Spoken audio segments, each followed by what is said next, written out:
Good evening, everyone.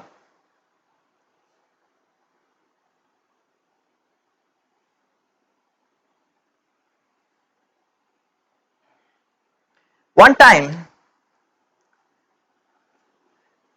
there was a very devoted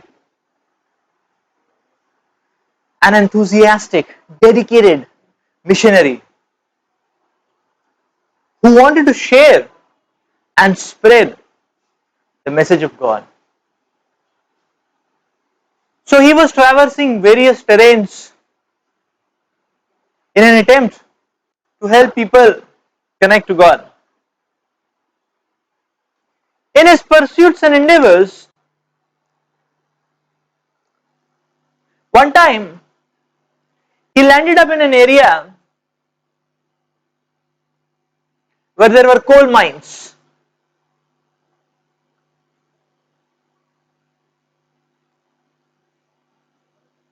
So the entire community was serving and working in some or the other position in the coal mines.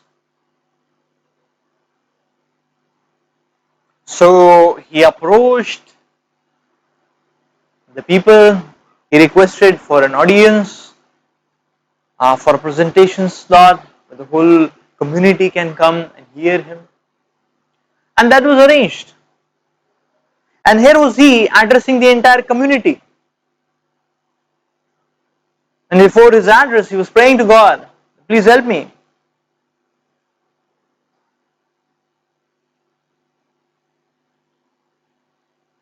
That I can help these people connect to you properly.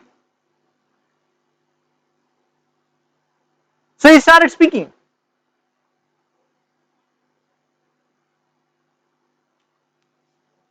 As he was starting to speak or beginning to speak, he was seeing in the people's eyes.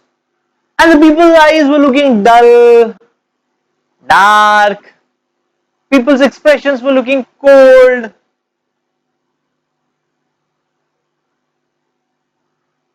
As if everybody is wondering what's happening, how long they're supposed to be in that state, what they're going to hear, and so on. Some weird expressions, some not so palatable emotions were being exhibited out. And he was watching all this. Anyhow, with strength and faith, he continued. Our missionary started speaking. He said that the goal of life is to surrender to God. And everyone was looking here and there. Somebody looking up, somebody looking down. Somebody was sleeping. Some people were chit-chatting. Our missionary continued. He said our life will be very much better if we follow the instructions given by God. The instructions given by God can make our lives perfect and complete.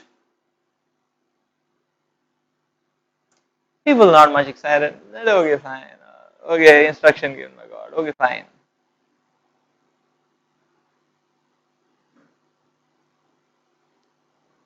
And our preacher was getting aroused.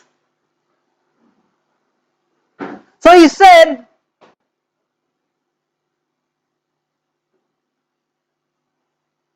that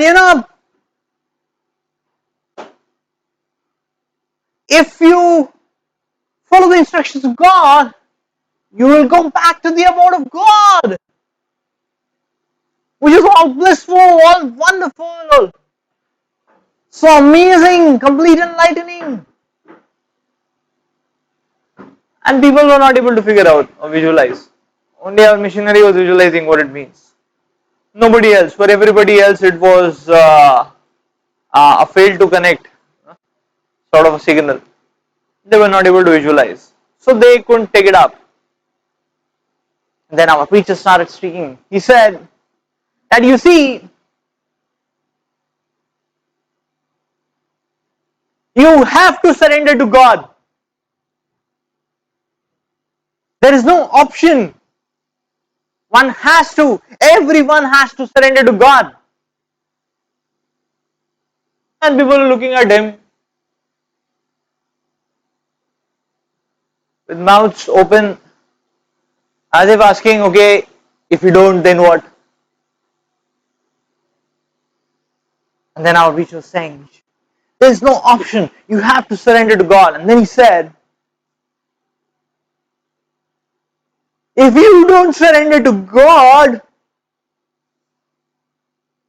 you will go to hell.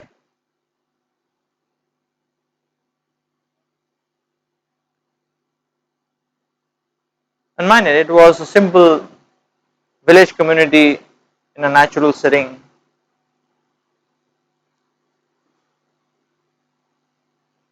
People didn't know what was the meaning of hell. So they asked him, somebody raised his hand, he asked him, my dear sir, can you please explain what is hell?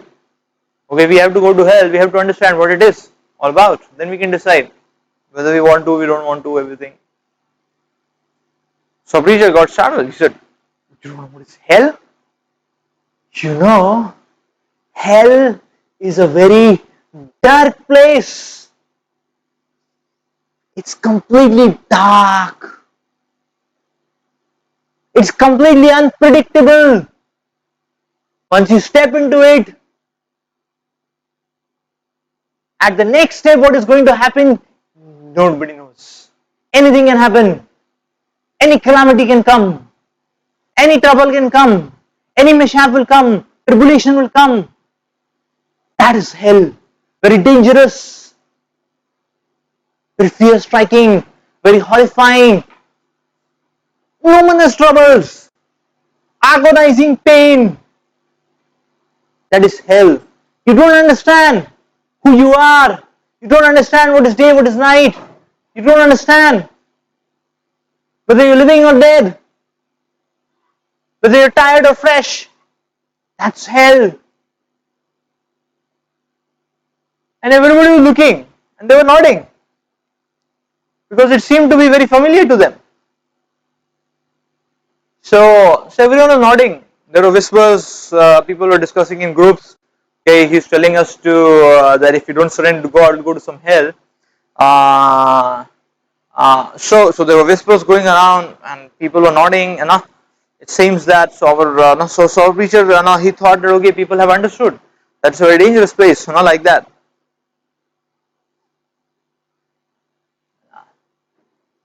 But then now he was seeing that the people were not in the mood of seeking.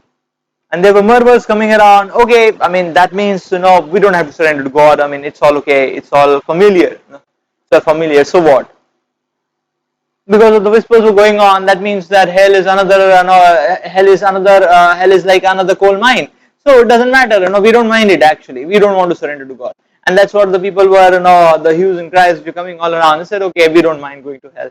That's okay. And we are familiarized with that. We are tuned to that setting. We know how to live there.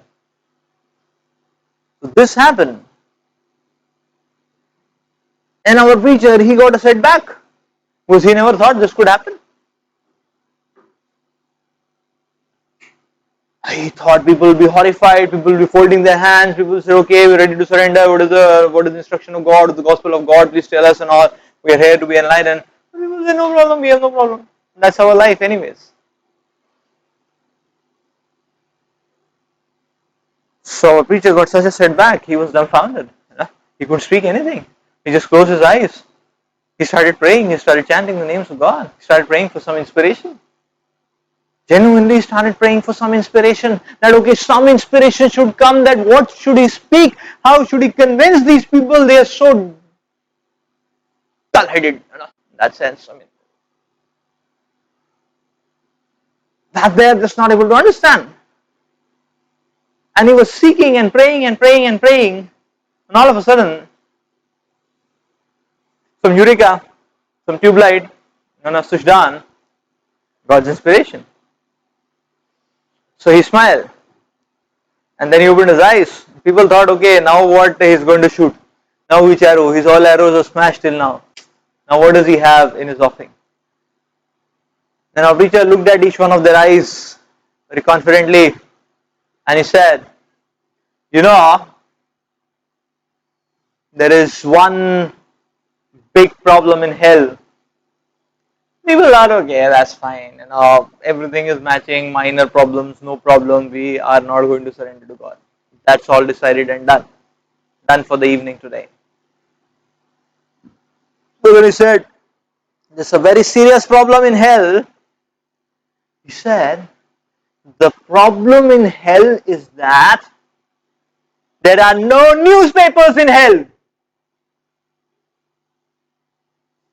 And people, they heard, oh, no newspapers in hell. Oh, and then everybody started discussing, no newspapers in hell. What are we going to do? Oh, hell, what are we going to do there? There will be nothing to do, at least. Okay, it is dark dungeon. At least you can read a newspaper. You can read some news. You can, then you can discuss about some subject matters. You can pass the time in that way. No newspapers in hell. Life is going to be really miserable. And therefore, the groups, the small groups, they were deciding now what to do. Now, this is a very serious problem. And then they were deciding, and they said, okay, yes, we'll surrender to God.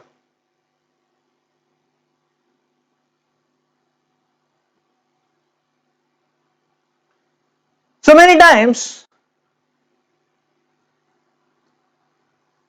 when it comes to religion, when it comes to understanding or tuning oneself to the rhythm which is given by the Holy Scriptures, which is given by the saintly personalities, one gets puzzled seeing the multitude of variegatedness, seeing the variegatedness. So many religions speaking seemingly different things in different ways, which paths to take, what to consider, what not to consider. Is there something which is higher? Is there something which is lower? What should be the basis of choosing which paths to take? Is everything the same? Are they different? Is it so confusing? Is there confusion there because things have been adulterated? So many times this doubt haunts us. Many times this doubt haunts us. Now on one hand we see, okay, there are various religions. There's Christianity, there is Hinduism, there is Sikhism, there is Islam. But we see not just various religions, within the religion itself or within one particular religion there are various divisions.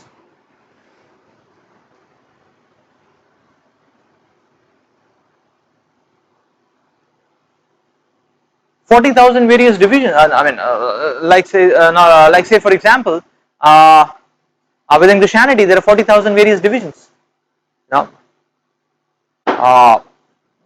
each having a different focus and a different philosophy, a different variation or flavor of a philosophy, and many times the flavors crisscross as well. Similarly, we see Hinduism, so many scriptures, so many gods, so many ideologies. Similarly, every religion.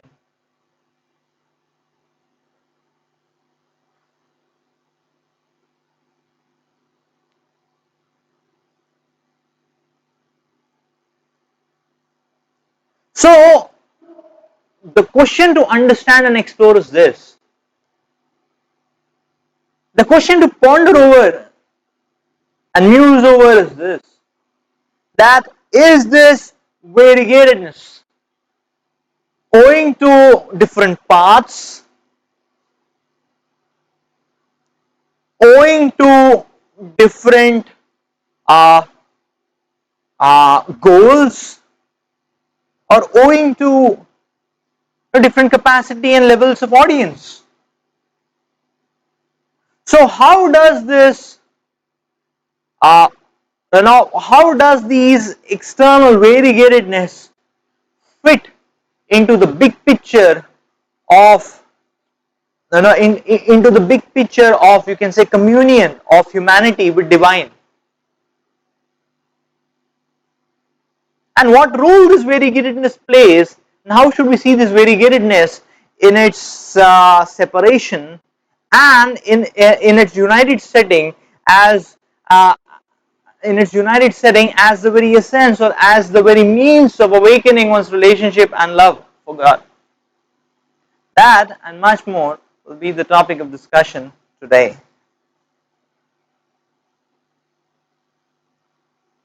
So as we go along,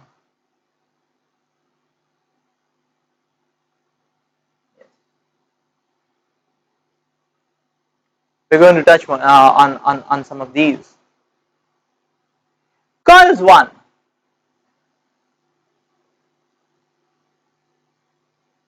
Why so many religions?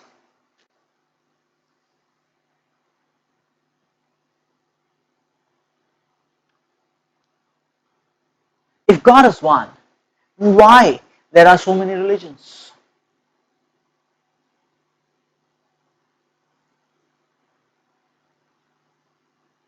So we see there is a certain set of people. They say, okay, my religion is the only religion. If you do not follow this my religion, then you're no more religious. You're atheistic. You are not a follower at all. You don't have faith. You're faithless. So many times there is a set of people who prophesize their religion to be the only religion, the best religion, the be all and end all of everything. So now when we interface that, then in that way, if that is emphasized so much or that is emphasized very strongly, then a religion starts appearing like a cult. It starts appearing in a very fanatic format. Actually, it starts appearing like a cult. That okay, it has some conceptions which are so strong and stringent that it doesn't allow a little bit of crisscross. There is this Lakshman Rekha and nobody can step over it. And that and then it starts appearing that okay, if I am within that box, then I lose my freedom. So that's what starts appearing on one hand. On the other hand, when there are people who see this, then they come up with another kind of theory or another kind of philosophy which is also prevalent in the world today. And they say, okay, whatever you like, you can follow. Any religion, best religion. All religion, best religion. Now if you say all religion, any path, best path.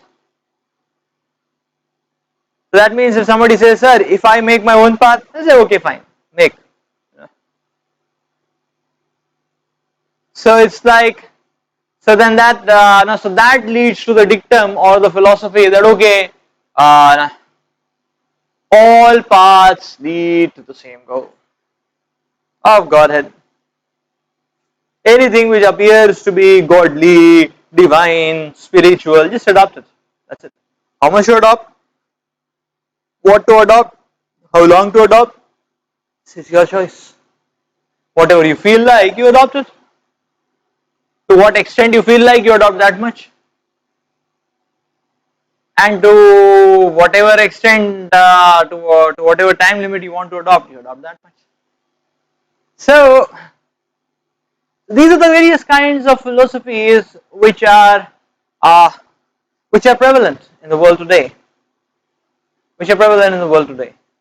So in this way, if we try to analyze, we can understand that okay, if anything is everything, or if one thing is everything, both seem to have inherent policies of having a footing on extremities, and extremities or extreme stands never lead to a proper goal.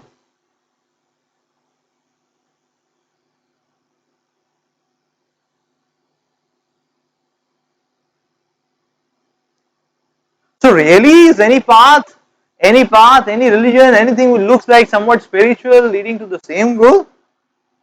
Let's apply some common sense and logic to understand that. Now if you apply the same philosophy in different scenarios, we can say, okay, here is a pharmaceutical outlet. Just like any path of religion can lead to the same goal, any medicine in this outlet can lead to the same goal of curing the disease. It's okay, just like we say, okay, path is spiritual, na? Whatever be the details of the path, the point that is spiritual, that means it will lead to divinity. It's just like saying, okay, anything you touch upon, and even with a blindfolded eye, and you grasp from a pharmaceutical outlet, it's all medicine only, right? And medicine means it will cure. So any disease you will get cured. You take any medicine. So it is as logical or as illogical to say that all paths lead to the same goal. Where does all medicines lead to the same cure?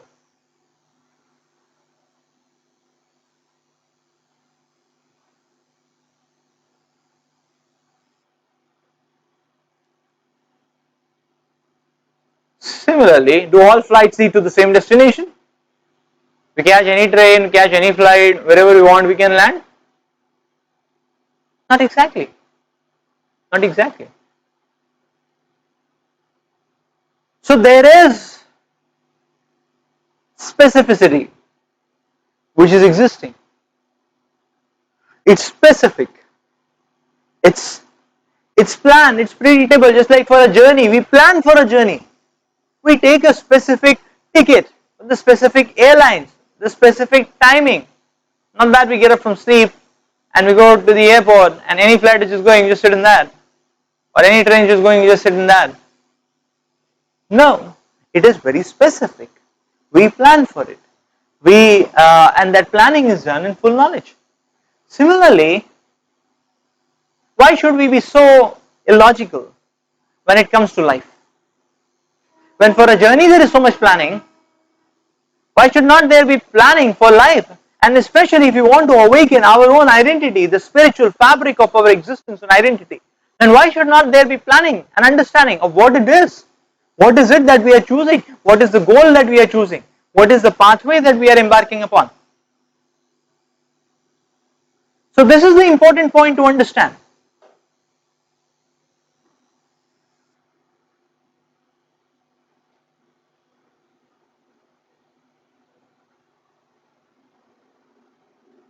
Yeah.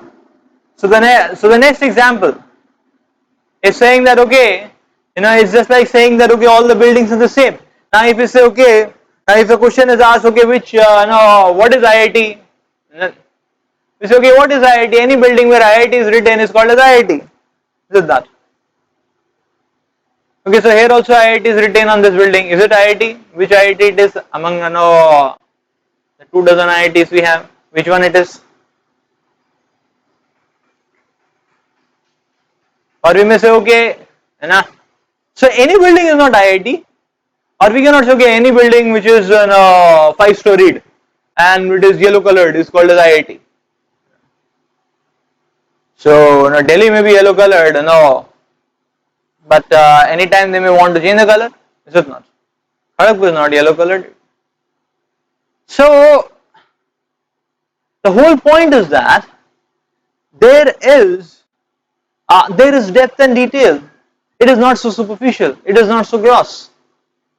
So in this regard, so we can understand that actually there are now 3 types of approach to religion.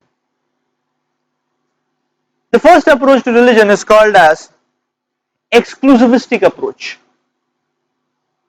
Exclusivistic approach means my religion, only religion. That is called as exclusivistic approach.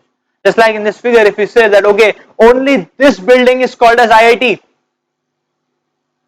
No other building is called as IIT. Only this building is IIT. That's exclusivistic. Now, objectively we know there are 26 different types of buildings which are called as IITs. Is it not? Obviously, every IIT may have multiple buildings, not just one building. But so this is exclusivistic approach.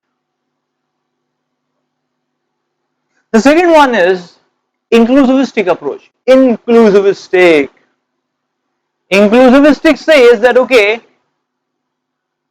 any religion, any path, same path. Any path okay, any goal okay. That's called as inclusivistic. And every path can lead to God. That's inclusivistic. Now we can see actually that both inclusivistic and an exclusivistic approach to life or to religion seems to be taking extreme stands, and therefore they do not really capture the essence, the very fabric, the very essence, the very root of religion. So therefore the third approach has to be evaluated. The third approach is called as pluralistic approach. Pluralistic approach means that there are multiple buildings which can be called as IIT. However, for a building to be qualified as IIT, there is an objective criterion which has to be fulfilled. There is a qualification criterion. There is a testing criterion which has to be fulfilled. There is a testing checklist which has to be fulfilled. And only if that objective criterion, the qualification criterion is fulfilled, that building can be called as IIT. So there can be multiple IITs, but then every IIT stands for a qualification criterion, or any building called as IIT stands for a qualification criterion. That's the point. Just like any building can be called as say a CBSE school. They can write also CBSE, but along with CBSE they have to write their registration number, and the registration number denotes their status. You can Google that registration number and it denotes the status of the criterion which they have fulfilled. So CBSE to give affiliation, they have a criterion that okay, your building should be this much, facility should be this much, teacher's qualification should be this much, no, the teacher's salary should be this much, the number of intake of students should be this much, lab should be this much, the teacher to student ratio should be this much, the curriculum should be in this way followed, these many class hours, you should have this much money balance as a backup and so on. There is a whole set of objective criteria. How much admin staff should I have, teaching staff, non-teaching staff, audit reports, everything. So then the building is called as CBSE. This is called as pluralistic approach. Pluralistic approach.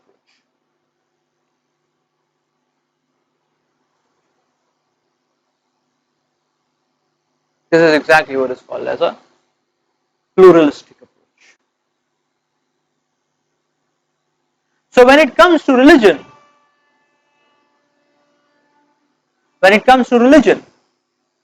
there is this set of objective criteria which has to be fulfilled, and only if that is fulfilled, then there can be variations, external variations, and it is still qualified. A pink building can also be called as IIT, yellow building can also be called as IIT, green building can also be called as IIT. A 6-storied building can also be called as IIT, 10-storied building can also be called as IIT, and a 2-storied building can also be called as IIT. So it all depends upon the criterion being fulfilled. So in this way, we are understanding that means that there are two aspects. There is the core essence, which becomes the qualification criterion, and there are these variegatedness, which becomes like a flavor. So flavor can be anything. Flavor can be anything, but the essence has to be there. That's the point. The essence has to be there. Flavor can be anything. That's the point. Like say for example paratha. Now a paratha has an essential ingredient that it is made of wheat. The flour, the wheat flour. But it can have variations. It can have aloo inside it. It can have gobi inside it. It can have radish inside it.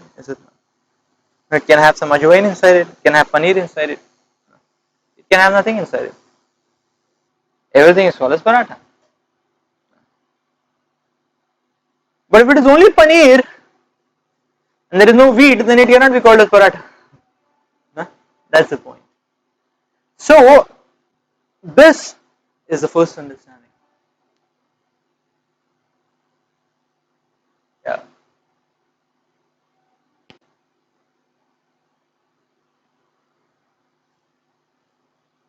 So pluralistic approach is what is most important.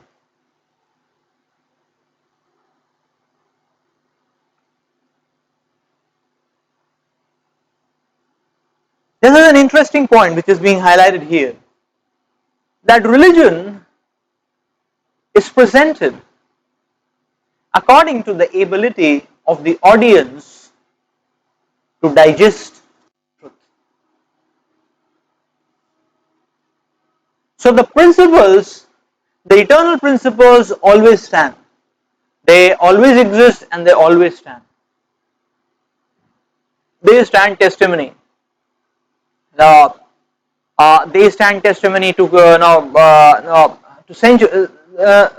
for centuries they have stood or they have given the testimony. That is called as eternal principles. So many times religion talks about eternal principles, and these eternal principles have stood testimony since centuries. People who have followed it have been victorious in life, have been great heroes, role models, and we can see that from the dawn of creation, and we can see that now also. But now the problem is, for the majority of the people, it becomes difficult to understand how to relate with these principles in our day-to-day life. So that is the main difficulty. That is the main difficulty. That okay, how do I install these principles in my day-to-day life? In today's modern setting, and how does it fit and how to relate with it? And that is where the major difficulty lies in following any principle. So say for example, if you are told, okay, now if you want to practice religion, you have to go to the Himalayas, and you have to wear a deer skin, and you have to perform austerities, then none of us would be excited about it. We may say, okay, this is very ghastly, how will the earning happen? How will, what about family, everything, duties, and so on. So none of us may be excited about it. But if it is told that, okay, uh, you have to spare half an hour in a day, in meditation, in reading scriptures, and you can discuss it out with people who are like-minded, but who have been practicing a more number of years than us, and they're more little experienced. You can have discussions, and then this practice of spirituality, what inputs you give, will enhance your work life, student life. It increases concentration, willpower, focus. It skims away the unwanted desires, saves time, gives more energy, less distractive. So if we get to understand that, then the second proposal may be more appealing to us, is it not? Because it is more practical. So the point is that the eternal principle, the principles need to be presented according to the ability of the audience. So therefore we understand that the depth or the details of the principles have been adjusted according to the time, place and circumstance in the audience to preclude rejection. To preclude rejection. It's just like a mother may tell a student, tell a child, that you fool, you better study now, okay? No sports, no video games. You better study now. And sometimes she sees that the child is becoming naughty, he's not listening. And you're shouting, you have to study. And then sometimes she counsels, okay, otherwise you will become a chai wala, no? You won't become anything bigger, greater than that. And the child is still not bothered about it. So now what?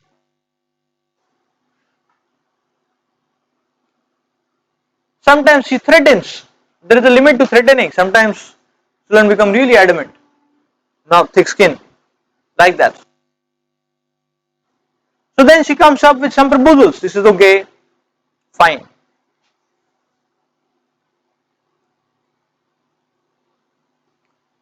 said, okay, if you do your homework and study 2 hours every single day, and at the end of the week, I'll give you one full big box of chocolate.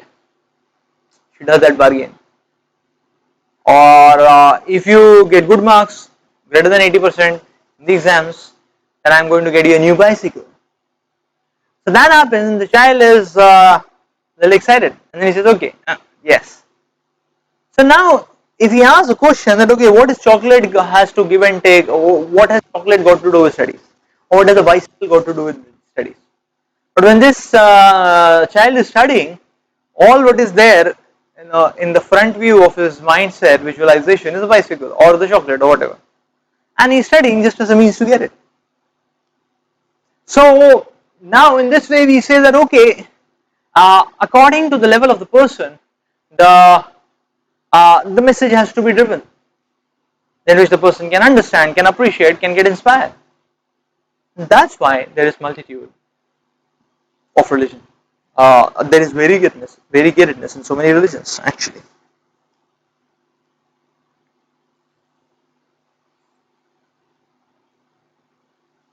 So if the message is given to people who are not very morally and ethically advanced, then the message will be basic, some basic moral codes. But if the message is given to highly morally advanced, simple, austere people, then the message is going to be intense. So that's how we see variations, and that's why even what to say of different religions, even within one religion we see all these, there is variations, because the different message is according to the level of different types of people, so that everyone can have something to relate to, and therefore one can, everyone and anyone can start his forward journey to connect to God in some way or the other. Just like education, there is class 1, there is class 10, there is PhD. Somebody illiterate, he may be 18 years of age, but then if he gets an opportunity for education, then he will start with class 1, where he is taught ABCD, is it not? And he is taught some nursery rhymes, is it not? He is taught some Jack and Jill went up hill, Humpty Dumpty and all that. He may be 18, whereas another person at 18, he may be taking admission in IIT, undergraduate, or MIT, Massachusetts, is it not? So the level is fine. It is important to take admission somewhere, is it not? That's the first point. It is important to take admission somewhere. It is important to keep progressing upward. So one who is in class nursery, in few years down the line, he can also come to 12th, he can also come to undergraduate, he can also come to do a doctorate. It's possible. It all depends on the person, how long he wants to go, and how much he is ready to work hard for it.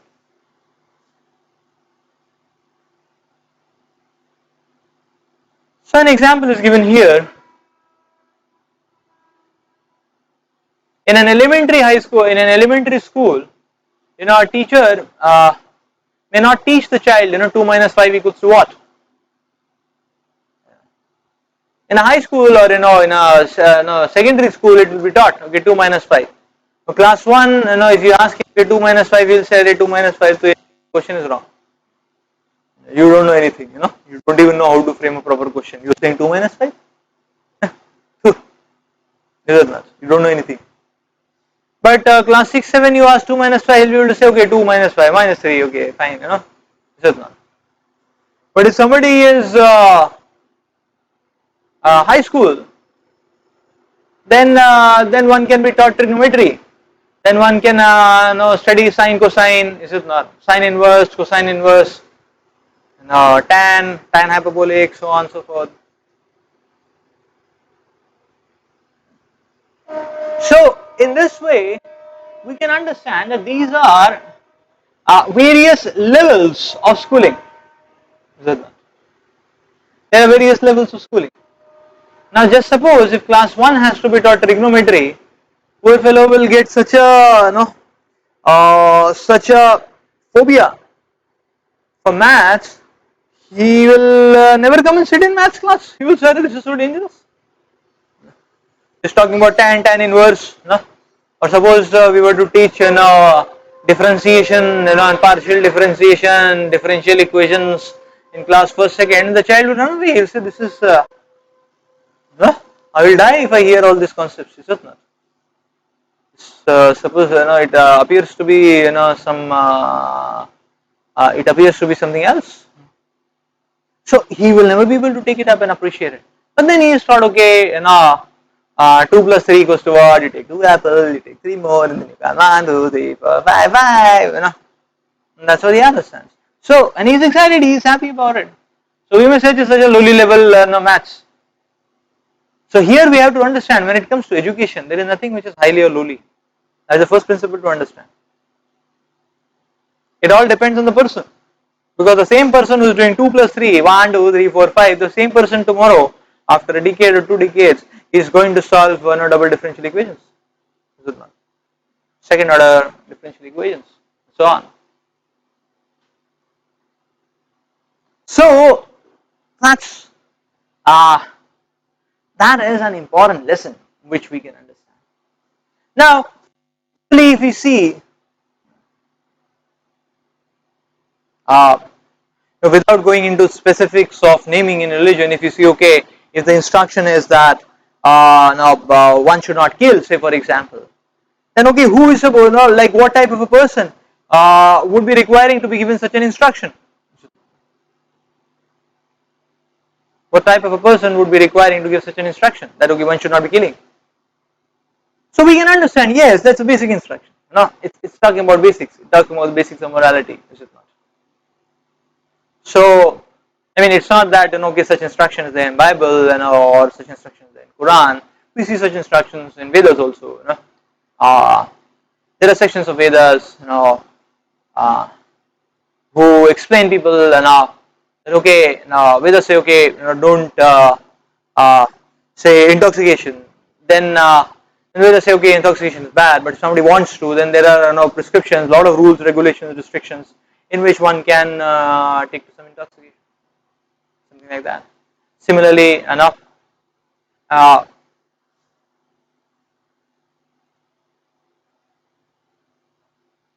yes. So similarly, say now meat eating. So now one may say, okay, that if you can give it up, it's very good. Uh, but then even in Vedas there are regulations of okay, if the person is too addicted, then under certain provisions and a certain clause with some restrictions, certain sacrifice, one can take to meat eating. But yes, there are other places where it is said if you can give it up, that is best. And then the heart is purified to a greater extent. So the point is that the instructions, the level, the different variety of instructions, only shows that it is the scriptures are like an encyclopedia. The scriptures are catering to every level of audience. Just like parents, will suppose they have multiple children. Now somebody is brilliant child, he's IIT level. Another one is not so brilliant. He may not even get admission in a local college. Say for example, is that brand or that breed? Everyone has its own limitations, or everyone has its own skill sets. So now when parents are dealing to the first person, they may deal on a different note. To the second child, they will deal on a different note, like that. It's not that parents should only cater to one type of child. Okay, only the IITN is the child, and the other person is not a child. He is a parasite. No, they would be worrying about the other person also. Okay, for an IITN, they may be worrying that okay, he can get say a 25 lakh job after passing out. But somebody who is not very intelligent, they may be thinking that okay, he can get a 15,000 job maybe. So 15,000 a month or so. So this is the point to note. This is the point to note. So in this way, at this juncture, we are understanding something very interesting. That the level of audience is a very prime concern here, and this clarifies a lot of myths around various religions.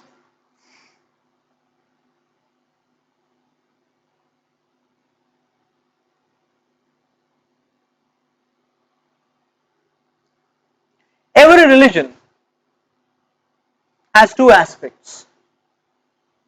The first aspect is the exoteric aspect, EXO, exoteric aspect. And the second aspect is the esoteric aspect, ESO. So the exoteric aspect talks about the details, the mannerisms, the the externals, what is called as ritual, the external, the mannerisms, the rituals, and so on. The externals, the outfit, the dress code, the hairstyle, the food habits, and so on. The externals. The exoteric aspect is the externals. So now if you see the multitude of religions or multiple branches within the same religion, we will see the exoteric aspects vary tremendously. It's mind-boggling variety which is present. But the exoteric is not something which we should just stop by. There is the esoteric aspect. The esoteric aspect talks about is the very essence, the very essential root fundamental principles which every religion is holding. That is called as esoteric aspect. Now we can try to understand that the difference or the variegatedness in various religions is only on the in the plane of the exoteric plane. Only in details, mannerisms, layouts, there is a difference. The esoteric aspect, the core essence of all the religions is the same. So religions may vary in dress code, food habit, lifestyle, how many times they pray, all that. But the core essence is the same. Every religion teaches love of God. God is one, teaches love of God, obeying the instructions of God. Return to the kingdom of God. One should not sin. One should sacrifice. One should renounce material pleasure. One should approach a qualified, genuine, bona fide teacher. It's called a spiritual master. So that is the esoteric aspect of every religion. See, this is just like, many times medicines are capsuled. There is a plastic capsule. Some capsules have a sugar coating also. In homeopathy, every medicine is actually dropped in sugar balls. So while you are taking this capsule may be green color, blue color, multicolor, brown color, orange color, red color, and all that. But the chemical formula will be the same, because that's what qualifies it to be a particular drug for a particular disease. The chemical formula has to be the same. The size may be different. Something maybe in a something maybe like a ellipsoid, something maybe like a having a semi-hemispherical curvature, something maybe very small, something maybe a big dia, small dia. There may be variations. Something may be spherical, that's okay. But then the chemical formula cannot change because it's a drug. So now we understand. Now we began. The first insight which we discussed was that various. There is this pluralistic religion. There can be multitude of bona fide religions, but everything has to satisfy a qualifying set of criteria. Evaluation criteria. And what is that evaluation criteria? The esoteric aspect of the religion is the evaluation criteria. That's the point. The esoteric aspect of the religion is that particular evaluation criteria. That's how we understand it as. That's how we understand it as. Let's go ahead. So different religions are talking about the same message. Like say for example meat eating. All the religions discourage meat eating. Therefore there is restriction. Restriction means what? Don't take it, but if at all you cannot give it up, then take it under regulation, so that you can get tuned to not taking it so much. And then from one step of giving up, then you can give up the next step as well. So you see, Islam talks about that, okay, all animals except pig and dog can be eaten, but that is after a sacrifice. Then they say, okay, that You sacrifice the animal in the mosque, and then it said, okay, 7/8 of the animal has to be donated. Only 1/8 you can take. That is called as halal. So uh, Roman Catholics say that okay, meat can be taken only. Uh, okay, it says every day except Friday. Uh, Previously the instruction was that okay, meat should only be taken. The Catholic instruction was the meat should only be taken on Friday. But then now amendments to it, it has come to every day other than Friday. So, so uh, and then you see what Sanatana Dharma talking about, that okay, meat eating is a pillar of sinful life, and true spiritual life cannot begin unless we show mercy towards all the God's creation. A creature maybe it's just like so what is all this showing? What is all this showing? All this is showing that yes, various religions are actually discouraging it. That means various religions are promoting the element of compassion and mercy actually. That we treat all God's creatures with compassion. Okay, animals may be poor creatures, they don't have that much of smartness and intelligence and evolved consciousness as we have. But it's just like a father having, or just like a person having multiple siblings. One such sibling uh, is mentally retarded, say for example. So, mentally retarded does not mean that one can, a mentally retarded brother sister does not mean that somebody who is intelligent he can cut and cook and eat up, mentally retarded sibling. So that's the point.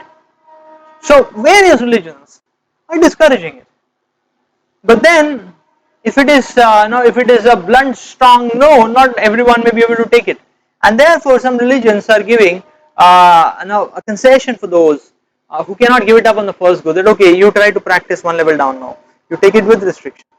And what happens when one sincerely follows it? When one takes it with restriction, his heart is purified because he's following the instructions given in the Holy Scriptures.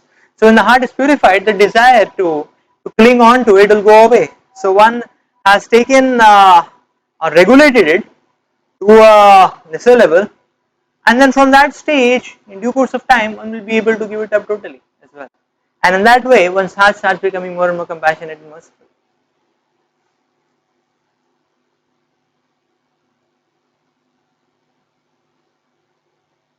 So okay, this is an objective depiction of the time scale of of various religions. Uh,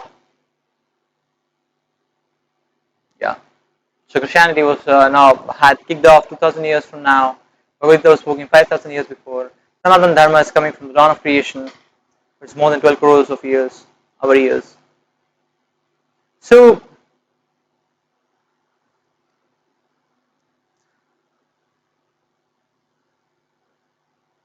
again, when we talk about old and new, please keep in mind that we are not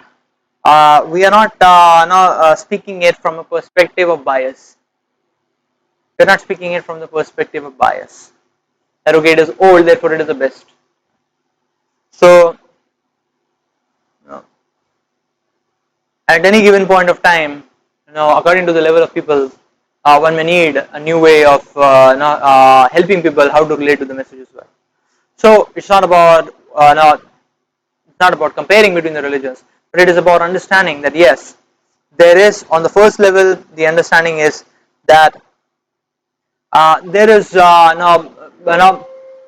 the first level the understanding is that there is religion. Religion has always been there from the dawn of creation. That's the first message to understand. And secondly, at any given point of time, various variations, various variegatedness in religion have shooted out, and much of it is because of the level of people at that time. Okay, so now here we're talking about an objective fact. So this fact is talking about okay, the depth of verifiable and inconceivable information in the Vedas is far greater than other scriptures. Yes. So just like it is said here that let's talk about okay, God said that let there be light and there was light. Let there be earth and there was earth. So here the details of how the light came, how the earth came are not being mentioned. Now that in no way says that okay, the messengers that Jesus didn't do much, or the messengers of the Gospel of Bible, they don't know much about, what it is all about. It's nothing of that sort. It's just like it all depends on the level of people. That's what we have to keep in mind all the time. It's just like there may be a PhD teacher. If you put a PhD teacher in IIT, then he can teach people double differential equations, higher order differential equations. But if the same teacher is put in class 1, he will only say, okay, 2 to the 4 and 2 4 to the 8. That's all. Now one may say, okay, what do you do? You're doing a PhD postdoc, from Purdue University and all that. You are only saying 2 to the 4 and 2 4 to the 8. And he is saying because he is sitting in a classroom where there is class 1. If you put in front of him, PhD scholars, then he will speak he will speak about manifolds. No, he will speak about tensors. Is it not? Tensor algebra. So it's all about the level of audience.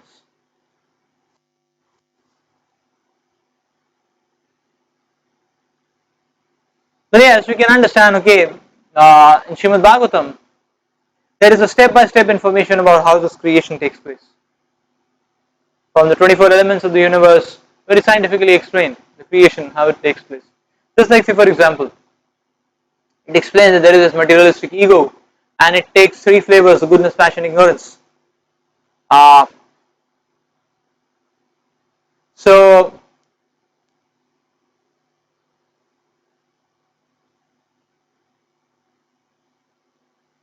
yeah. So then it talks about that yes, the first transformation takes place is the ether. When ether is contracted and sound takes place.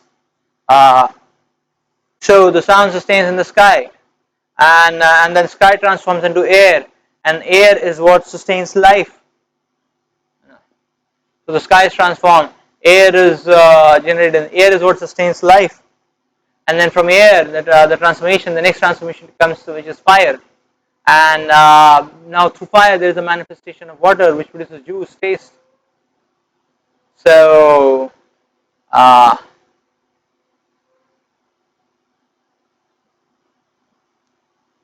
so then it says, okay, from the mode of goodness, the mind is generated. So from the mode of passion, the intelligence comes, and the senses come from the mode of ignorance. So it is. So in this way, there is a lot of depth of details which is given. There is a lot of depth of verifiable and inconceivable way, not details, which is given in the Vedas than in any other scriptures.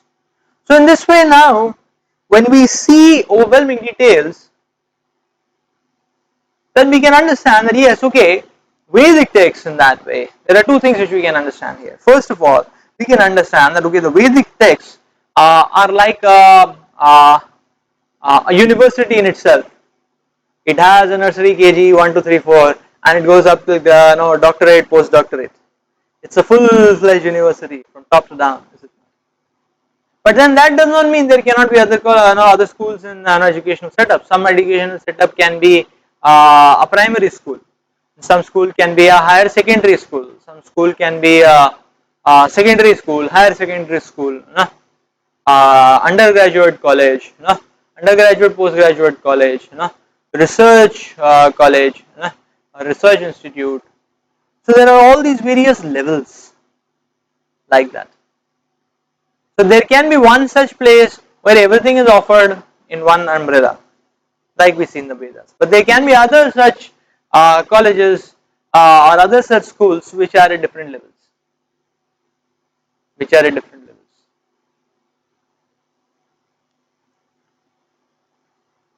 So now all this is to explain that when it comes to religion, religion is not a sentimental affair.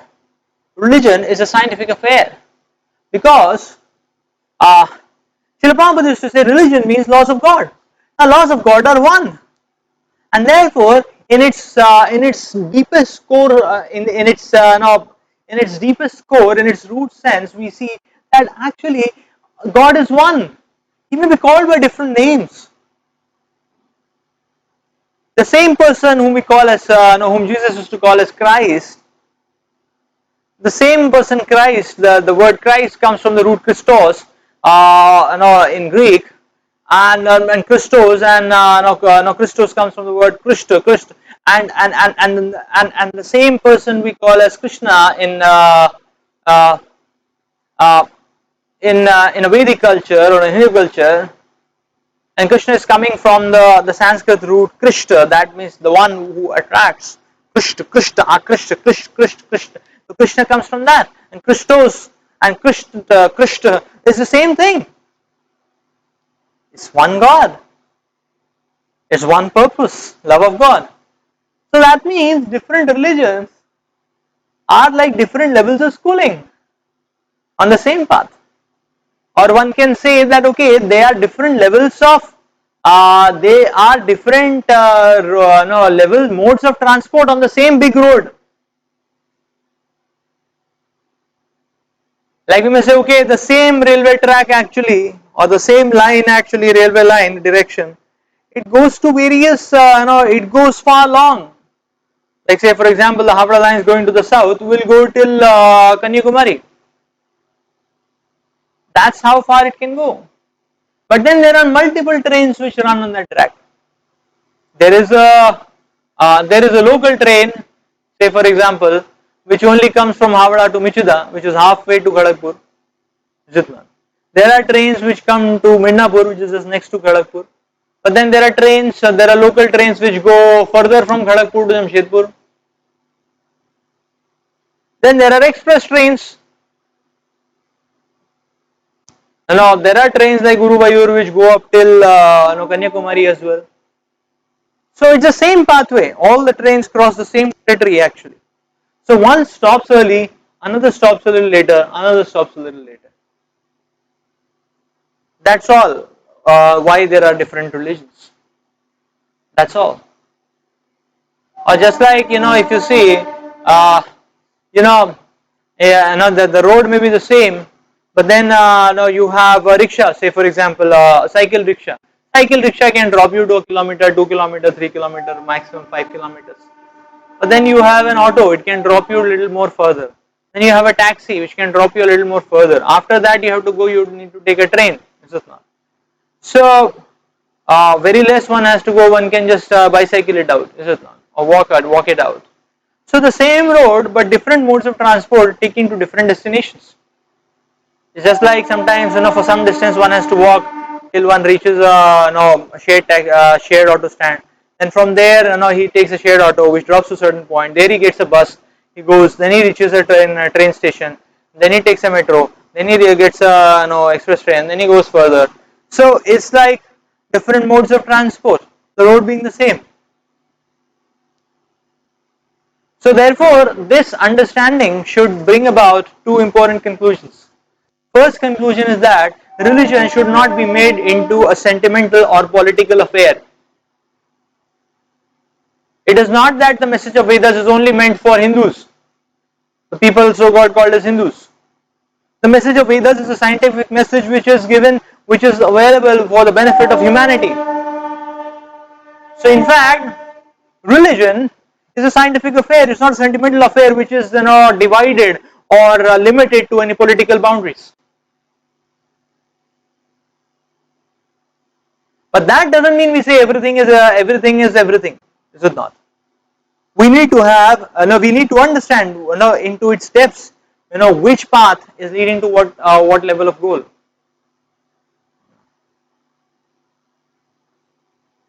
Obviously, there is a word of caution here. The word of caution is that there are many cheating religions. So people come up with their own variations of what is called as religion. Then it may be a very cheating variation. It may not be pure genuine religion at all. So there we have to put some objective testing criteria on and whether this is a genuine path or not. Now when we are talking about a local train and express train, we are talking about genuine paths. We are not talking about fake paths and fake gurus and fake organizations. So what is fake and genuine? There is a whole set of objective criteria on there, which we will learn in due course of time as well. But all the scriptures talk about it. Bhagavad Gita also talks about it. That you can testify it for yourself. But now when we are talking about an objective criterion.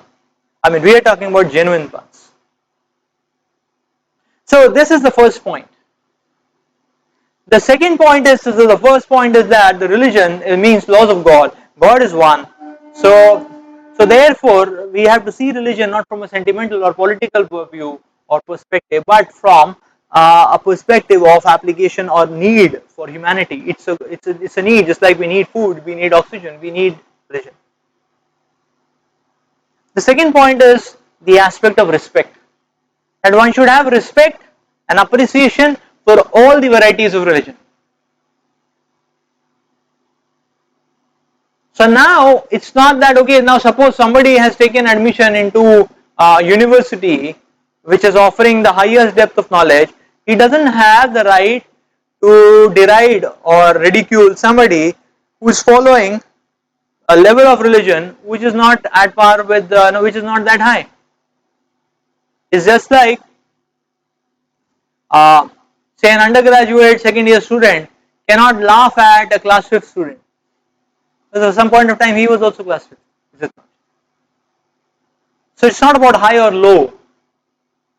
No.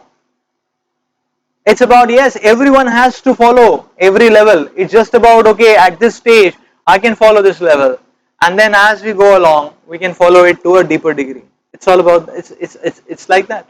So therefore there has to be respect. Now you may say, okay, now I am in a school which goes up till PhD, so I don't have to worry about it. I have all admissions. Everything is clear for me. And no, but my friend, he is in a school which is only primary. He is in class 3 now, class 4 it will end. Then he will go nowhere. So isn't, will he go nowhere? So we see here, just like if certain school is there which is only a primary school, they will make sure they have some tie-ups with schools who can take the students beyond that, secondary schools. And they will, if secondary schools have their own examination systems, these primary school people, they will train the children so that they qualify in some or the other secondary school.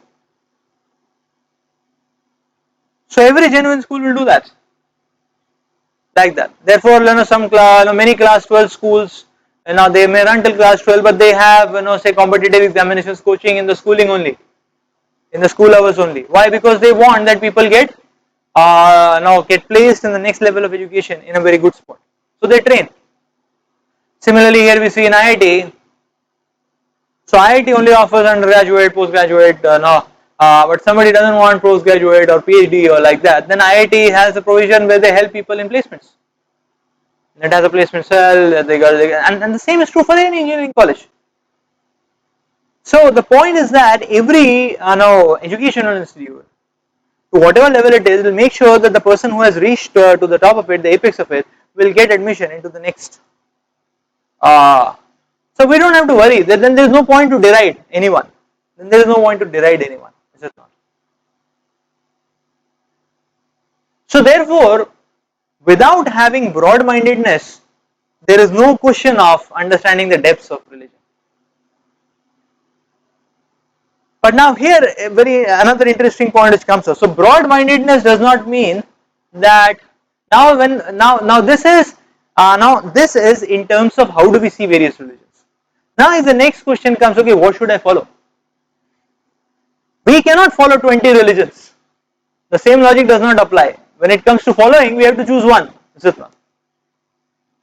That way. Just like, you can say, okay, all IIT is wonderful. But if you get a chance for admission, you can only choose one IIT. One cannot say, okay, one semester I'll be in Delhi, another semester Bombay, another semester Madras, another semester Kharagpur, we'll have a nice time, One semester I'll go to MIT, one semester I'll go to Singapore and US, You can roam around like that, but you won't get a degree, is it not? A degree is only given when you commit to one thing and rigorously drills about it, is it not? Just like we see, every, say for example, every IIT has its own curriculum. The curriculums don't match. In the same department also, there is variation. So any given semester, if you try to map the subjects, it won't match. That in the big period of 4 years or 5 years, every IIT will teach everything. Everything needed will be taught. But something somebody may teach first, somebody may teach second, there may be differences like that. So this is the point, the exoteric aspects will always differ. We have to catch esoteric aspects. So therefore the true understanding is that when it comes to respect, one should respect all. So one should be broad-minded. But when it comes to following, one should choose one. Now the question comes, okay, which one should I choose? So the logic is simple, that we have to follow everything sooner or later. The sooner the better. If you can follow the higher principles now, then don't reconcile with following a lower principle. Is it not?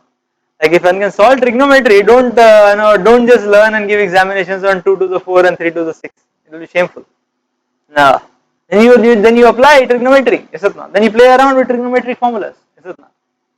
That way. Or you play around with calculus. That is the idea. Okay. So yes, so here we are seeing just an example that the same Vedas which are talking about the inconceivable depths about how the universe came, who is God, what are the characteristics and qualities of God, so much deep information. The same Vedic texts also give information about material subject matters which we can relate with, and mind-boggling, in-depth information. That's what is shown. Not just like the glory of Vedic India, the mathematics. So the yeah, so we can see how the algebra, trigonometry, calculus, quadratic equation, they were all propounded in the Vedic times as well. It's not just a new invention. Similarly, the Greeks and Romans, they had a good footing in mathematics. So similarly, cosmology. Uh,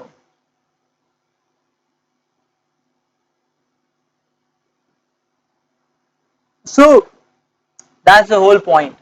So we can understand in this way. We can really understand that the scriptures or religion, now they're like our parents actually. In that way, in that sense, to understand Vedas are like a mother. So Vedas are giving us everything actually, from the grassroots basic level, from the point that okay, one learns how to walk, to the point that yes, one can actually get promoted from this material world to the spiritual world. To that extent, everything is being given by religions. Actually, everything is given in the Vedas. So we can understand Vedas are like a mother.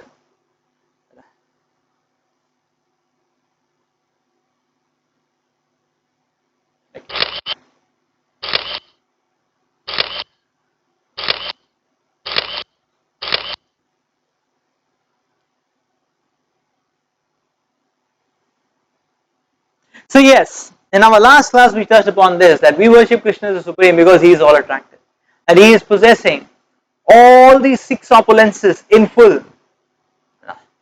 Uh, all fame, all strength, all beauty, all knowledge, all renunciation, all opulence, all wealth, everything resides in Krishna.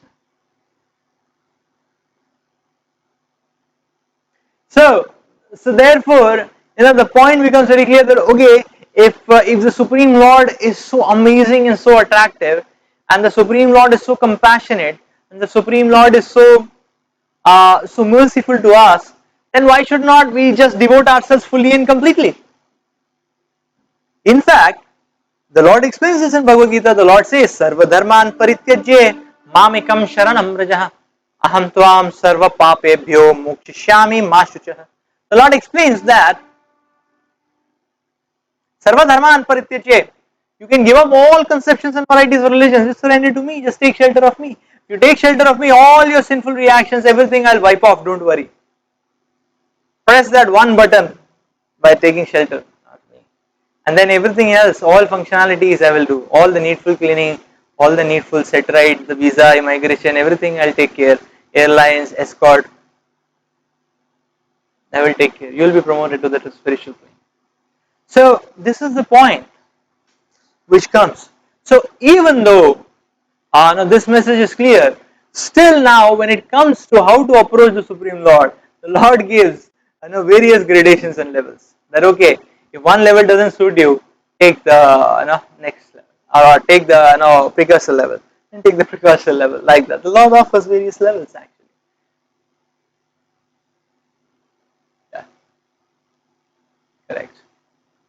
So we had seen this in our last class.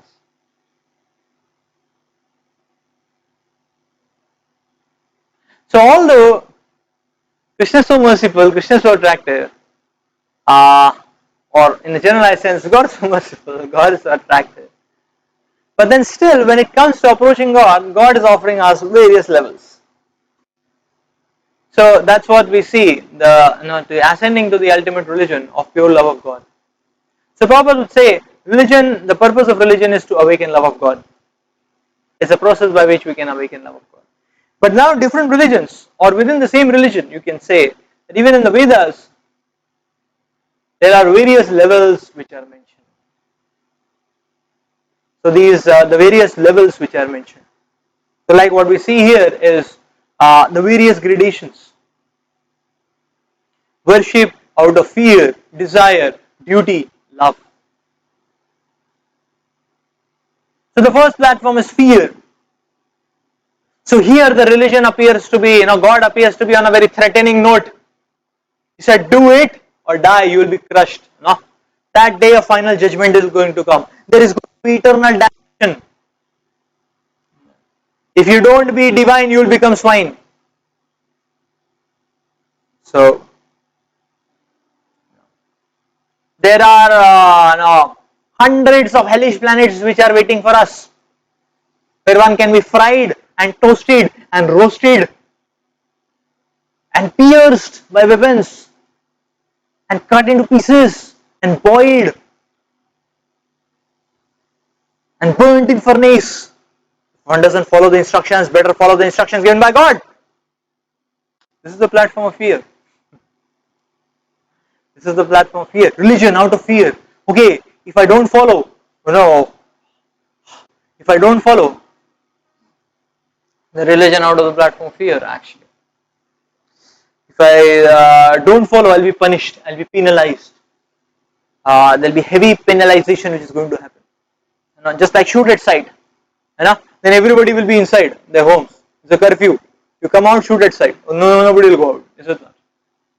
So, or some area nobody is supposed to come. The moment anybody comes, shoot at sight.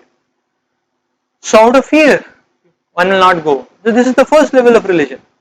That okay, if you don't follow, sin will eat you up. You will have to face sinful reactions. Life after life will be tortured. So this is platform of fear. So one may say that does it work? How much it works? It works to some extent, yes. Like many times children have to be shown the rod. Therefore, there is a saying, no? You spin the rod and you spoil the child. So the rod may be essential. Even Chanakya says till 5 years. Or the initial years, the child has to be shown the rod. If you don't show the rod, the child will not grow nicely. No. So there is a stage where the rod works actually. The rod works. Sadoge bhoot, baat se nahi mante. Okay. So that is a point. So there is this platform of fear.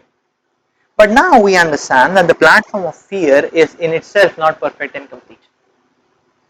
Why? Because just like if a teacher is very strict and the teacher may always come in the class with a cane and he comes and he just smashes on two people, like that. And that's how the teacher is always. So everybody will be, pin drop. Everybody will be, in full decorum. Yes sir, no sir, attention. Everybody will be like that. But now the point is that the moment the teacher goes away, then people will make jokes and mockery of the teacher, mimic the teacher, like that. People mock at him. Is it not?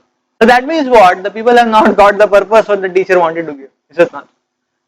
So that goes to show that there is so person can be threatened. Is it not? Just like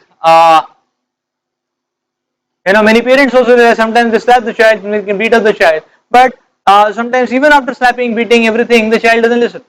So the platform of fear has its limitations as well. So then the second platform is a platform of desire. In this platform, a person thinks of God as an order supplier. The person always goes to God and he says, oh God, you're so great. So you are great, I have a small list. Again, you're great and you fulfill my small list, then I will offer you nariyal. Okay? Or I will offer you some 1,000 rupees. Okay? Or I will give some langar. No? I'll feed some something like that. Or I'll offer you chundri mataji, or something, like that. So that's a platform of desire. Thinking the Lord as an order supplier. Okay, this is what I want, you please fulfill this, I'll give you this in return. There is this platform of desire. So just like we saw, sometimes the mother may entice the child by offering chocolate in in a business or barter for studies. Similarly, this platform is also given by the Lord so that a person who is not very deep in his thinking can at least take some temporary gains, but he is walking on the eternal pathway. So he doesn't know he is getting an eternal gain also. He is walking on the eternal path for a temporary gain, but he gets some eternal purification as well. So that's the platform of desire. But there is problem on the platform of desire as well. The problem is what? That suppose the child he is having his the worm in two teeth are spoiled. The kid has entered. The kid has eaten it up. And the child is asking, "Hey, I want chocolate." So it is so if it a person not concerned about him, उसे chocolate चाहिए. अच्छा 100 रुपए हैं क्या? हाँ ले ले. हमको क्या जाता है? Is it not? Businessman will do like that. Is it not? But if it is the mother and the child happens to ask chocolate, the child will say मैं बहुत study करूँगा, chocolate चाहिए. मदर से chocolate चाहिए, ये ले फाड़, और चाहिए क्या? So that's the point. Why? Because that desire may be very futile. The desire may be like an axe with which the child is sitting on himself. So that platform is also limited. The third platform is therefore the platform of duty. Some people feel that मेरा duty है. रोज आधा घंटा बैठ जाएंगे, बस duty है एकदम. वो क्या होता है वो? तो अगरबत्ती तो घुमाना ही है, 3 तो होना ही चाहिए घुमाने के लिए. Not like that. So it's a duty. Is it not? So, or sometimes people say that okay, once in a year we'll go to some holy place, once in a year we'll do some anushthan. Duty. So duty is good. Duty is a more stable platform than desire or fear. That it is my duty. So a person thinks that okay, God has given me so much, I should at least say thank you. I should at least acknowledge and say thank you. So that's my duty. By praying, by doing some yogya, anushthan, something. That's duty. So now, duty also has its limitations. Now, sorry, duty में क्या limitation है? The duty limitation is what? That actually duty is like sarkari. Again, it has office timings. So just like any government servant, he'll come at 10 o'clock, he'll go away at 5 o'clock. If it is 9:55, he won't start working. If it is 5:01, he won't continue working. It's duty, sarkari hai. Is it not? So that's a problem. But if you see a mother, suppose a small baby actually, in the midnight, the small baby, suppose he passes stool, he excretes. No. So now no mother is going to say, "Arey, this is not my my working hours are from 9 a.m. To 9 p.m." After that, you, your father, grandfather, grandmother, everybody, not me, I have my private space. No mother is going to say like that. So mother is not following the platform of duty. You see. So duty means sarkari, like that. So thus we understand that okay, there is a higher level of approaching God than duty. Because duty is sarkari. Duty may be time bound, limited, but then one has to go beyond it. So the more higher level is the platform of love. So in the platform of love, a person doesn't want anything for himself. Like a mother, she is ready to be awake whole night for the sake of the child, and she is not telling, hey, तुम जो है अपने बाप से कह के मुझे 2 साड़ी और extra दिलवाना. She will not say like that. Is it not? Do you tell your father that I need 2 more sarees? So this is the point to understand. Love goes beyond sarkari, office timings, in which the person just wants to serve, it doesn't want anything in return. That's the platform of love. Just like we see in the pastimes of Sri Prahlad Maharaj and Narasimha Dev. And Hiranyakashipu was doing excruciating tortures. I mean, he was applying his full fury and capacity to torture and kill Prahlad Maharaj. Obviously, because Prahlad was a great devotee, he could not even pluck out a hair from the body of Prahlad.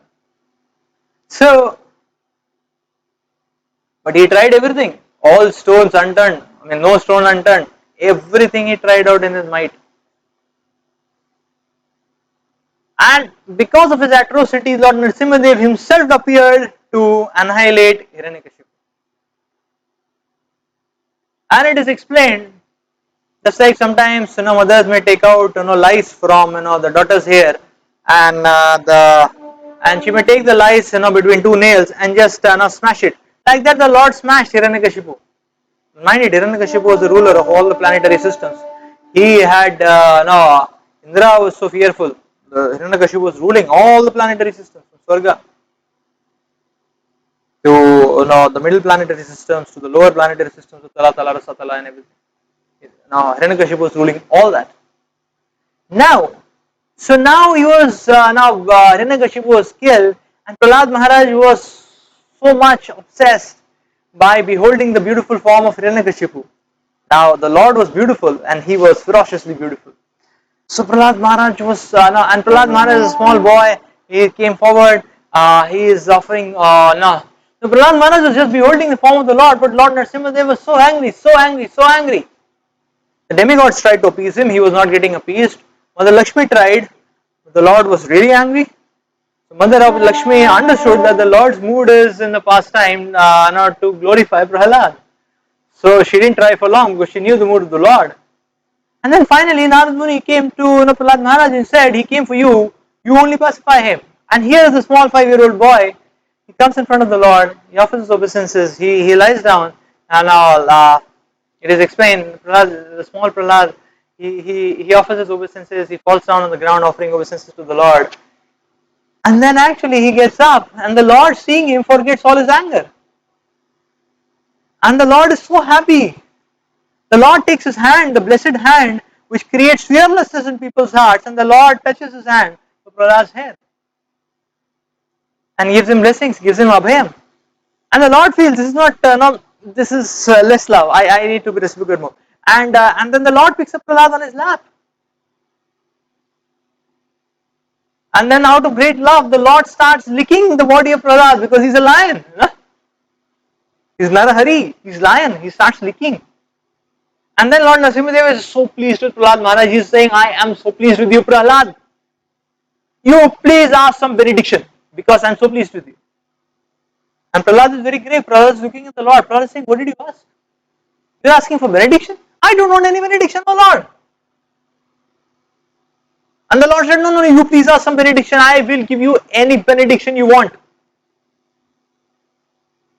And Prahlad Maharaj is telling the Supreme Lord, oh Lord, I am not a businessman. I just want to love and serve you. I am not a businessman, so I don't want any benediction. And Lord Nrsimhadev is even more pleased. And Lord Nrsimhadev is telling, this attitude is what pleases me the most. This attitude pleases me the most. You have to ask for benediction. More benediction I will offer than you want. And Prahlad is saying, I don't want anything. In your love and in your service is everything. Actually, I don't want anything. And the Lord is even more pleased. The Lord is saying, this is what pleases me the most. Therefore, you have to ask benediction. Now, if the Lord is insisting and if the Lord is bent upon giving benediction, how to escape? Prahlad Maharaj, this is beautiful transcendental bargain happening between the Lord and the devotee. And the Lord wanted to give, Prahlad Maharaj doesn't want anything. And the Lord wants to give more, Prahlad Maharaj doesn't even want anything. And the Lord wants, seeing this, the Lord wants to give even more. And finally, Prahlad Maharaj is asking very beautiful benedictions. One of the benedictions he is saying, please forgive my father. Another benediction he is saying that please always give me the association of your devotees. And the third benediction Prahlad Maharaj says that, oh Lord, if you want to give me the benediction, now please destroy all the material desires in my heart. All the material desires in my heart. Please destroy, like that, smash it off, destroy all the material desires. This is the platform of love actually. Just like this is the platform of love, in which the person doesn't want anything from the Lord. The person doesn't want anything from the Lord. So the Shastras explain In Bhagavad Gita, it is explained that there are three kinds of personalities. People who are in the mode of goodness. So, mode of goodness, passion, and ignorance, there are three different kinds of personality traits. They are also called as gunas.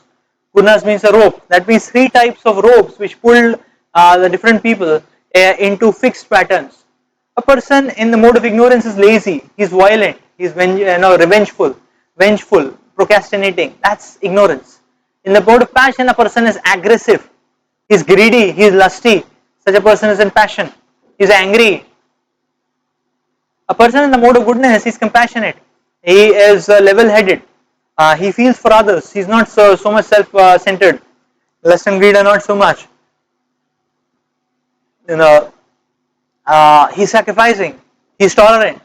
That's mode of goodness, actually. So now the Puranas, they prescribe worship for people in different modes. In fact, if you see 18 Puranas, 6 Puranas are for the people in mode of goodness, 6 for the people in mode of passion, 6 for the people in the mode of ignorance. So worship in the mode of ignorance, is given. So the features are there. So this type of worship in the mode of ignorance, we'll talk about very severe kind of tapasya, torturing oneself, smoking intoxicants. In this kind of worship, one can take things like matsya, mas, madira, animal sacrifice. All these things are prescribed in worship in the mode of ignorance, and that means this is for people who are in the mode of ignorance actually, who cannot understand much higher things in life. So then they are offered this kind of mode of worship. By this, what will happen? By following this, they will get purified of the mode of ignorance. It will be slow, but it will be sure. So worship in the mode of passion. That means you ask for a vardhan, just like Hiranyakashipu. He was worshipping Brahmaji. So what he wanted immortality. That was another thing. Brahmaji came. Brahmaji said, I am also not immortal. How can I give that to you? so that's worship in the mode of passion. And then there is worship in the mode of goodness. So this worship is worship of Vishnu or Rama. So one is following simple life. Devotion is being talked about. Second is said that okay, one can offer patram pushpam phalam toyam. One can offer fruits, flower with love. The ingredient is love. Such a so one takes guidance of a devotee. So this is a very so this worship is not for any gain. This worship is not for this worship is not for any gain, any such material gain or like that. This worship is just to serve, to get purified, to love, to serve, like that. So just like Sudama. So Sudama, he never wanted anything from Krishna. He was so poor, he didn't have clothes to eat. He didn't have clothes to wear, his clothes were torn and shattered. He didn't have food to eat, his children were starving. So his wife was coaxing him to go and meet Lord Krishna to ask something. He didn't like the aspect of asking Krishna for anything material. But he evaluated, he said, okay, this is a good excuse for me to go and take darshan of Krishna. So he went to take darshan of Krishna. He went to the palace of Krishna. And Krishna so heartily treated him, welcomed him. Krishna came running to his corridor, out of his palace, without footwear, just getting the news that his friend has come. Krishna took Sudama to his own chambers, to his own innermost chambers, and he was washing Sudama's lotus feet. And Mother Rukmini was fanning him, and Krishna gave him the best of everything. But Sudama was just overwhelmed seeing the beautiful form of Krishna and the loving reciprocation of Krishna. Sudama does not ask for a single penny. And now Sudama was going back and he was same shattered clothes and everything, and Sudama was feeling so happy. He said, so nice that the Lord didn't understood why my wife had sent and all that she had sent for money and all. Very good the Lord didn't understand, very good the Lord didn't give me wealth. If I would have got that, I would have become intoxicated and I would not have been able to serve. Better be poor and serve Krishna with heart. That was his point. But when he reached home, his home had converted to a palace.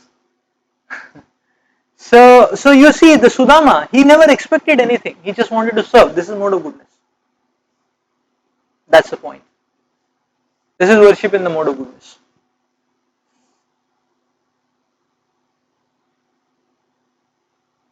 One time, Mother Sita, she gave Hanumanji a beautiful necklace of pearls. These were very rare, very effulgent, dazzling pearls, and this necklace was given. In the big darbar it was given. Hanumanji very happy, very gratefully received that. And then all the courtiers and everybody saw that Hanumanji was doing something very peculiar and rather irritating. What Hanumanji was doing, he was taking one pearl. Mind it, this pearl was so rare and priceless. And what Hanumanji was doing was taking the pearl, moving it round and round, as if he was trying to evaluate what it is. And then he was taking that pearl and he was crushing it between his teeth and he was pulverizing it into powder. And the courtiers were not able to tolerate that. Such a costly necklace. No. And then some of them they stopped. Hanumanji said, Hanumanji, what are you doing? And Hanumanji started telling that he said, this is very wonderful. He said, in these pearls actually I want to see where is Rama. I want to see where is Rama.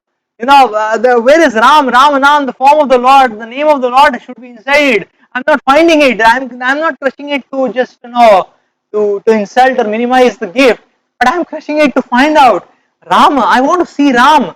I want to see the form, the name of the Lord.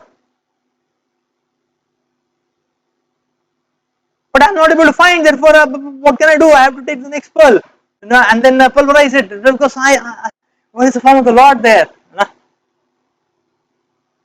And then somebody challenged Hanumanji that you are speaking so big philosophy. What is there inside you? At that point of time, Hanumanji actually, with his nails, he tore his chest. He tore open his chest. Actually, and everyone could see, Lord Ramachandra and Mother Sita.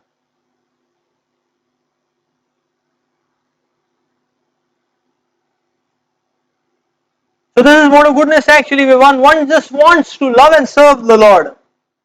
Doesn't want anything else. Is God some impersonal light or energy? That's the next question to evaluate. Or is he a person? Microsoft. So well managed MNC with operations all around the world. But behind all this majestic empire, Microsoft, there is the person who's running it and managing it. Obviously, he will not be managing it alone. He has his own set of managers, set of board members and directors and so on.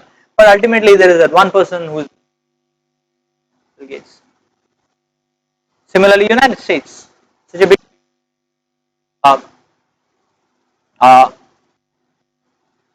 but there is one person ultimately who, right? There is one person who is heading it. So what we call as impersonal is the government, is the concept of government. And the government exists, the energy exists. Just like in every Microsoft office, there is a particular protocol which will be followed, a particular branding protocol, a methodology, an approach, a particular way of solving the problem, a particular kind of mannerisms and everything. But behind everything, there has to be that one person from whose dais everything exudes out. So the universe, the impersonal, is the government, but the personal aspect is the head of the government. So no doubt that in day-to-day working, many times we may relate with the impersonal aspect a lot, but we have to understand that these impersonal aspects are shooting out from the personality who is there behind. So therefore, to understand anything, we need to understand, just like everything material has both these aspects, impersonal and personal. Similarly, the entire universe has the impersonal aspect and it also has the personal aspect. That's God. So God has both these aspects. The impersonal exudes from the personal. So Krishna instructs, you see in Bhagavad Gita, Aham sarvasya prabhavo matta sarvam pravartate. I am the source of all spiritual material worlds. I am the generating seed of all existences. Yes. So all these energies are working in my direction, moving and non-moving. The whole cosmic order is under me. Know that all opulent, beautiful, and glorious creations spring but from spark of my splendor. Yes. So Lord Krishna not only claimed himself to be God, but he did such extraordinary activities by which you can understand. He showed the universal form. He showed the form of the whole universe to Mother Yashoda in his small mouth, the baby Krishna. So in this way, he proved it also. He lifted Govardhan when he was 7-year-old small child in the left hand, I mean the small finger of the left hand. So Brahmaji glorifies Krishna as the Supreme Lord. Ishvara Parama Krishna Satchidananda Vigraha. He has an eternal blissful spiritual body. He is the origin of all. He has no other origin and he is the prime cause of all causes. Yes. So Srila Vyasadeva says all the incarnations are portions or parts, plenary portions or portions of portions. But the supreme, the complete whole, Lord Krishna is the original personality of Godhead. All the great sages also confirm Krishna's supremacy. Arjuna himself quotes this. The great Acharya has testified to Lord Krishna's supremacy. So yes, but Lord Krishna is not alone. Just like a president is not alone, he has his cabinet ministers, he has ministers of state. Similarly, the Lord comes along with his entourage of so many ministers of state and cabinet ministers who are called as devas or devagan or demigods. Devagan it is called as.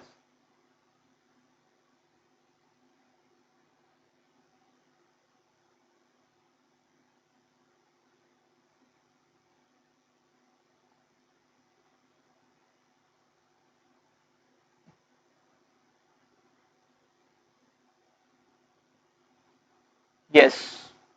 So our loving and serving propensity reaches its full perfection when we repose it in the Supreme Lord. And how to channelize our loving and serving propensity to God? For that, the God has given us instructions.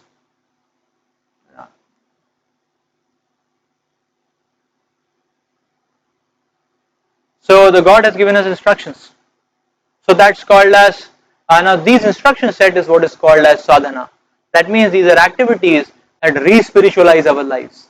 Now, re-spiritualize. It's a protocol. It's a yoga. Yoga means evolution. Yoga means to connect to God. So this yoga, this process, this modus operandi, this methodology of which is given by Gita, it re-spiritualizes. So therefore, it is called as sadhana. And the sadhana consists of japa, chanting the holy names of the Lord, reading the scriptures given by the Lord. So by chanting the holy names, we are immunizing ourselves. So rather we can say, okay, chanting the holy names of the Lord. It's just like now, so we do round and round. We showed you we chant on the round beats actually. So doing round, 1 round, 2 round, 3 round. It's just like it's just like cleaning our heart. Just like you put the dirty clothes in the washing machine, it does it does round and round with the clothes. Now and after some time, the round and round, all the dirt goes away by centrifugal, and what remains is the fresh clothes actually. So the holy name does that. Reading of the scriptures. Reading of the scriptures is like installing, reinstalling. So our mindset, our intelligence many times is virus infected with the virus of so many contaminations and illusions. So when we read scriptures, we are installing fresh new intelligence. Hearing from advanced devotees. So the aspect of association is very important. That we hear from those who are more experienced than us. In that way, we can have a greater understanding of how to relate, because the pathway to God is not unique. It's not that we are first time traversing. Many people are much ahead, not beyond us, and they can help us out. So we have association of like-minded spiritualists, and then we hear from advanced devotees. That's a way to understand, to advance in life. So there are so we can put it as the 4 aspects, the ABCD. The A stands for association of devotees. So association not only protects but it nurtures. It's like intense nourishment. So books, the reading the books, the nourish the intelligence. Chanting is a cleansing effect, and it is a diet actually. We offer food sanctified. We honor food sanctified, which is offered to Krishna, which is called as prasad. So anything we get, we should offer it to Krishna. When we offer it with love, it is called as prasad. Like we buy fruits from the market, like we cook something, like we get anything, purchase anything eatable, we offer it to God. When we offer it to God, it becomes prasad. So we offer it with love. Krishna is selling, you can offer fruit, flower, leaf, water. If you don't have anything, just offer water with love. I'll accept. So in this way, just the fourth D is the diet. The fourth D is the diet. So we can see in this way, we can in this way what we can see is that what we saw till now that this variegatedness is there to accommodate various kinds of people. But when we want to follow ourselves, we look out for the most pure practice. We look out for the highest form of practice, because that is what it's like. Pure love for Krishna is so amazing.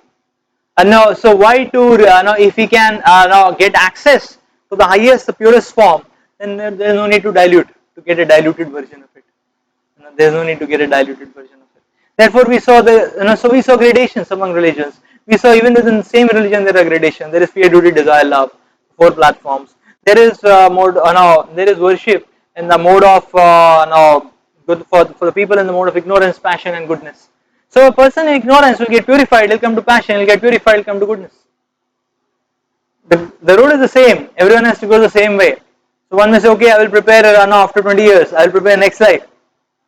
So if we delay, we are we are making it tougher actually. So if we have to do it, better do it now. The highest and the most purest form of practice, and that's what is being taught to us. So therefore the highest and most purest form of practice is service to Krishna. And therefore, the Shastras explain that there are these 9 ways of service. We can hear about the holy glories of the Lord. We can chant the holy glories of the Lord. Kirtanam. Smaranam, remembering the glories of the Lord, just like Prahlad Maharaj. Pada Sevanam, just like Mother Lakshmi is doing, serving the lotus feet of the Lord. Archanam, offering worship to the deities. Vandanam, offering prayers. Dasyam, following, serving in any way. Friendship. Friendship, being a messenger of God. This is friendship. And when you do that, slowly we'll come to the stage of Atma Nivedanam as well. That means complete surrender to Krishna. Or complete surrender to God. Complete surrender to God. Like one time, Hanumanji went to Mother Sita and he saw Mother Sita was wearing kumkum in her hairlines. So he asked the question, Mother, what is it that you wear? And Mother Sita, she thought, okay, how to explain this? So she said, okay, this is very pleasing to Lord Ramachandra. Lord Ramachandra likes it. So this is like, it's a symbol of commitment and dedication to Lord Ramachandra. So Hanumanji got an answer. Hanumanji got very excited. He said, oh, this is a very nice revelation I have got. So Hanumanji, in his mind was ringing, this is very pleasing to Lord Ramachandra. It is an expression of faith and commitment and dedication to Lord Ramachandra. So he thought, this is very nice. I will also be here. So and then he thought more. He said, no, why only this much? Like that. I want to serve more actually. I want to please the Lord more. So what he did is that he completely bathed in kumkum. His whole body he smeared kumkum, and like this. And in this outfit, his whole body he smeared kumkum actually. And in that outfit, and Lord Ramachandra was in the darbar, the Rama darbar was on. And in that outfit, Hanumanji actually, Hanumanji came and he stood in front of Lord Ramachandra. And everybody was looking at Hanumanji. What happened to Hanumanji? And they were looking at him from top to toe. Only Lord Ramachandra could understand what was the heart of Hanumanji. And what was the heart of Hanumanji? All others were really surprised and amused. Some were laughing, some were completely startled, and they were not able to understand what Hanumanji is up to actually. But Lord Ramachandra understood. Therefore, Lord Ramachandra got up and he embraced Hanumanji. This is the platform of love, where a devotee is ready to do anything for the pleasure of the Lord.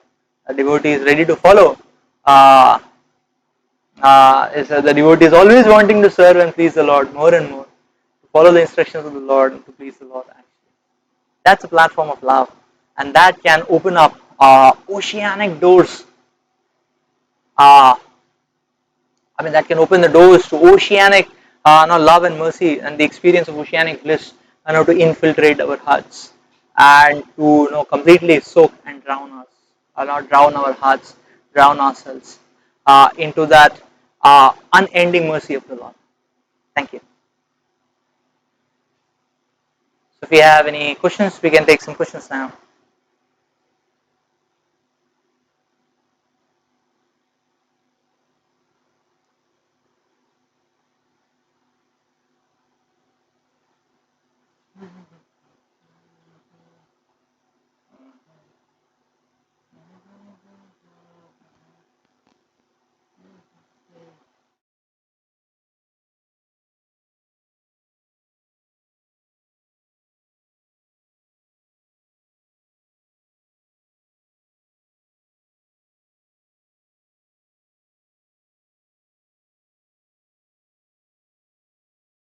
In our next session, we are going to discuss about uh, in amazing, startling details about these three modes of material nature, the three personality traits.